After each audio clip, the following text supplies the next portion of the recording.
জগন্নাথ দেবের স্নান যাত্রার দিন আপনি প্রথমে গঙ্গা স্নান করবেন, অথবা গঙ্গার জল মিশিয়ে, জলের সঙ্গে মিশিয়ে স্নান তো করলেন, নতুন বস্ত্র পরলেন, তার সঙ্গে জগন্নাথ দেবকে স্নান করাচ্ছেন কেশর, চন্দন, দুধ, কাঁচা দুধ, ঘি, মধু এগুলো দিয়ে তো আপনি স্নান করাচ্ছেন।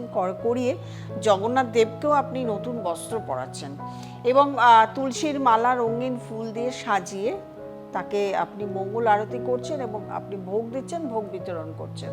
এটা তো পুজো গেল। পুজোর পরেও আরেকটা জিনিস যেটা রয়েছে, আপনি গরিব দুঃখী ব্যক্তিদের এই দিন অন্ন, বস্ত্র বা টাকা পয়সা যাই হোক আপনি দান করতে পারেন। বয়স্ক ব্যক্তিদের আপনি এই দিন সেবা দিতে পারেন এবং তাদেরকে ঘরে কখনো এই দিন ঝগড়া বিবাদ করবেন না, মদ্যপান করবেন না এবং এই দিন কোনো টাকা পয়সা লেন করবেন না, সাত্ত্বিকভাবে থাকবেন, কোনো রকম নেশা করবেন না, তার সঙ্গে এই দিন নিরামিষ ভক্ষণ করবেন। আপনারা সারা জীবন ভালো থাকতে পারবেন।